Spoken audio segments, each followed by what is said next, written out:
Kenapa sih bayi gampang banget terkena ruam-ruam merah pada kulit? Apa yang menyebabkan dan bagaimana cara mencegah serta mengatasinya? Simak dalam video berikut sampai habis. Halo, selamat datang di Kriwil Life. Ngobrolin kesehatan bareng aku Bidan Kriwil. Hari ini kita akan ngobrolin soal ruam merah pada bayi. Memang kulit bayi ini sangat sensitif dan karena imunitas bayi itu juga belum sempurna perkembangannya sehingga bayi mudah sekali terkena ruam-ruam merah. Ruam-ruam merah sendiri banyak jenisnya dan kita akan bahas satu persatu dalam video kali ini. Yang pertama adalah eksim. Eksim yang sering terjadi di anak itu adalah eksim atopik atau atopic dermatitis. Biasanya eksim ini ciri-cirinya kulitnya jadi bersisik, gatal, pecah-pecah, dan kemerahan. Eksim ini disebabkan karena kulit yang sensitif dan alergi, serta biasanya terjadi di area lipatan, seperti misalnya lipatan siku, lipatan lutut, lipatan leher, atau di area sekitar mata. Yang kedua adalah ruam popok. Ibu-ibu tentu tahu ya, banyak sekali bayi yang mengalami ruam popok dan itu juga kemerahan. Biasanya terjadi di area pantat, selangkangan, atau dekat kemaluan. Ruam popok ini biasanya disebabkan karena bisa jadi kulit bayi sensitif terhadap popok, bahannya diapers gitu, atau bisa juga karena penggunaan diapers yang kotor dan lembab dalam waktu yang lama. Bisa juga karena diapersnya itu terlalu ketat sehingga tidak ada sirkulasi udara yang baik. Yang selanjutnya adalah penyakit tangan, kaki, dan mulut. Penyakit ini disebabkan karena infeksi virus yang bisa menular dari bersin, batuk, atau diapers yang kotor. Dan ini biasanya akan sembuh sendiri setelah 7-10 hari. Ciri-cirinya adalah biasanya anaknya mengalami demam, kehilangan nafsu makan, sakit tenggorokan, nyeri di mulut, dan ruam yang tidak terasa gatal. Biasanya ada bintik merah di tangan dan kaki, serta sariawan di mulut. Nah, untuk mencegah penyakit ini tentu harus rajin menjaga kebersihan ya, karena dia kan dari virus gitu, jadi berusaha untuk tidak terpapar. Selanjutnya adalah biduren atau urtikaria. Ini adalah reaksi alergi ya ibu-ibu. Jadi mungkin ada juga yang pernah mengalami kulitnya terjadi merah-merah. Ini biasanya reaksi alergi karena makanan bisa, debu bisa, gigitan serangga bisa, dan tentunya ini nanti akan hilang sendiri. Biasanya biduran ini juga terjadi ketika imun kita itu baru rendah. Tapi kalau imun kita bagus, kadang-kadang walaupun terpapar hal yang sama, kita tidak alergi seperti itu. Nah, biduran ini dapat menjadi salah satu tanda reaksi alergi yang serius. Misalnya kalau disertai dengan sesak nafas atau wajah yang bengkak. Tentu saja kalau sudah sesak nafas, anafilaksis, dan wajahnya bengkak harus segera periksa ke dokter dan tentu harus menghindari hal-hal yang bisa memacu alergi atau biduran ini. Ini adalah impetigo. Impetigo ini adalah masalah kulit, infeksi pada kulit yang disebabkan oleh bakteri. Jadi dia ini bisa karena menular ya, baik itu menular oleh penderita langsung maupun karena pakaian atau baju atau sesuatu benda yang dipakai dan tidak bersih gitu, sehingga akhirnya ketularan. Nah, impetigo ini biasanya ditandai dengan adanya ruam yang gatal, kemudian dia bisa pecah dan nanti akan meninggalkan kerak yang berwarna kuning kecoklatan atau luka lecet yang berwarna merah. Nah, biasanya impetigo ini muncul di sekitar hidung dan mulut, rasanya gatal, dan kalau misalnya tidak diobati, dia sebenarnya bisa hilang selama 2-3 minggu. Tapi lebih baik kayaknya diobatin aja ya, karena kan anak-anak nih biasanya nggak nyaman malah jadi rewel. Nah, bintik merah yang sering terjadi selanjutnya adalah biang keringat. Biang keringat ini biasanya muncul ketika bayi menggunakan pakaian yang sangat tebal, padahal cuacanya sedang panas dan lembab gitu, sehingga keringatnya itu tidak bisa keluar gitu, ngantri, dan akhirnya malah jadi biang keringat. Biang keringat ini bisa jadi bengkak, bisa jadi gatal, dan tidak nyaman. Tetapi sebenarnya dia akan hilang sendiri kalau misalnya ya cuacanya tidak terlalu panas, sirkulasi udaranya bagus, dan bayinya tidak terlalu kegerahan. Tapi tentunya biang keringat ini ya nggak nyaman juga buat bayi gitu. Biasanya mereka rewel karena memang kan gatal ya, ting perkitik gitu bahasa Jawanya. Yang selanjutnya adalah kurap. Nah, pasti udah pernah denger nih tentang kurap. Kurap ini adalah penyakit kulit yang disebabkan karena jamur. Dia itu kemerahan, berbentuk cincin, dan gatal.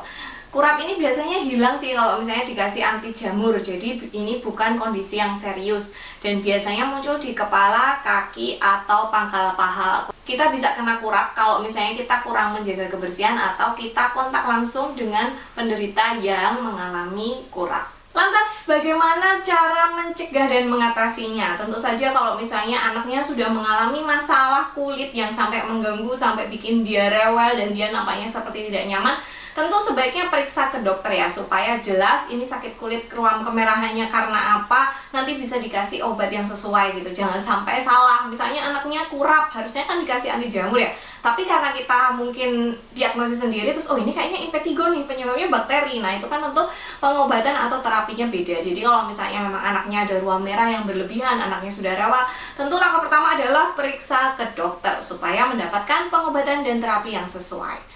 Yang selanjutnya adalah dengan menjaga kebersihan bayi. Jadi kita tahu tadi kita udah belajar bahwa banyak ruam merah itu yang disebabkan karena ya kurangnya menjaga kebersihan, kayak misalnya yang disebabkan oleh jamur atau bakteri. Itu kan sebenarnya bisa dicegah kalau kita menjaga kebersihan. Nah, gimana cara menjaga kebersihan? Itu yang pertama tentu bayinya harus rajin mandi ya. Jadi usahakan mandi ya 2 kali sehari gitu. Mandinya menggunakan sabun yang memang sesuai untuk bayi. Kemudian kalau misalnya habis beli baju baru atau misalnya dikado baju baru, bajunya dicuci lebih dulu. Jadi jangan langsung dipakein ke bayi. Bajunya dicuci lebih dulu supaya bersih, baru nanti disetrika terus dipakein ke bayi. Terus usahakan memakai baju bayi itu ya yang nyaman, menyerap keringat, jangan yang tebel, yang bahannya ubol itu kan gatel ya. Jadi mendingan pakai yang bahan-bahan cotton atau kaos gitu yang lebih nyaman. Dan ingat juga untuk sering mengganti spray, sarung bantal, dan selimut, karena percuma kalian menjaga kebersihan tubuh bayi, rajin dimandiin, bajunya juga pakai baju yang bersih, bajunya juga dicuci, tetapi jarang ganti sarung bantal, sarung guling, selimut, spray, ya sama aja gitu. Dan ibu-ibu sebaiknya memilih sabun bayi itu memang yang pH-nya sesuai untuk bayi, dan juga kalau untuk deterjen juga pilih yang deterjennya ini khusus bayi. Kenapa? Karena kadang-kadang ada beberapa bayi yang kulitnya itu sensitif, ketika dia memakai deterjen yang bahannya memang tidak dikhususkan untuk bayi, bisa juga menyebabkan ruang merah. Nah, deterjen yang aku rekomendasikan untuk ibu-ibu adalah Doodle Baby Laundry Deterjen. Buat kalian yang sudah nonton videoku atau sudah follow aku lama, pasti tahu kalau aku pernah pakai produknya Doodle ya dulu, yaitu minyak telon yang anti nyamuk. Sekarang kayaknya udah besar, jadi dia udah jarang mau dipakein telon soalnya. Dan Doodle itu sekarang nggak cuma punya minyak telon, tapi ada produknya yaitu Doodle Baby Laundry Deterjen. Doodle Baby Laundry Deterjen ini bukan sembarang deterjen, karena dia dilengkapi dengan formula antibakterial dan antifungal, sehingga efektif membunuh bakteri dan jamur yang menempel pada pakaian bayi. Selain itu, dia juga dibuat menggunakan natural plant based atau berbahan dasar tumbuhan organik, sehingga aman bagi kulit bayi. Nah, lengkap banget kan? Sudah anti jamur, anti bakteri, bahannya aman lagi untuk kulit bayi yang sensitif, sehingga bisa membantu mencegah penyakit-penyakit yang mungkin dialami oleh bayi karena jamur dan bakteri. Nah, walaupun dia berbahan dasar tumbuhan organik, tapi tidak usah khawatir, dia tetap ada busanya dan aromanya juga wangi banget. Buat ibu-ibu yang pengen nyobain Doodle Baby Laundry Deterjen, tinggal klik aja link yang ada di deskripsi box ya. Yang selanjutnya adalah perhatikan interaksi bayi dengan siapa. Jadi kalau misalnya kita tadi perhatikan, banyak juga penyebab ruam merah yang karena ketularan atau memang ruam merah ini menular gitu ya, kayak misalnya kurap, tadi kan juga menular. Jadi harap bayi ini berinteraksi sama orang yang orangnya ini juga jaga kebersihan. Minimal kalau mau gendong bayinya ya cuci tangan dulu. Atau kalau misalnya ada penyakit kulit ya sadar diri lah ya buat tidak meluk-meluk atau gendong bayi. Karena balik lagi kita ingat kulit bayi itu masih sensitif dan imunitasnya itu masih belum berkembang sempurna, sehingga dia mudah ketularan. Yang terakhir adalah meningkatkan imunitas bayi ya. Ini bisa dari kita memberikan ASI, karena kita tahu ASI itu bagus banget untuk meningkatkan antibodi pada bayi.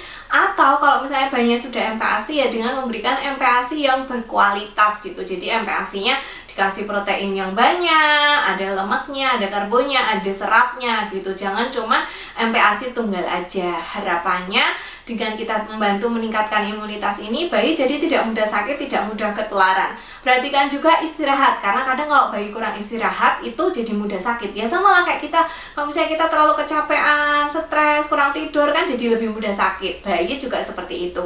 Jadi pastikan nutrisi bayi terpenuhi dan istirahatnya cukup supaya imunitasnya jadi baik. Nah, sekian dulu video kali ini, semoga cukup bermanfaat. Semoga yang sekarang anaknya ruam-ruam merah udah tahu ini kira-kira ruamnya kenapa, apakah perlu ke dokter atau tidak. Dan yang belum, silahkan lakukan tips tadi ya untuk selalu menjaga kebersihan, Memperhatikan bayinya ini kontak dengan siapa, dan jangan lupa meningkatkan imunitas bayi dengan cara memenuhi nutrisi dan istirahat supaya bayinya tidak mudah sakit.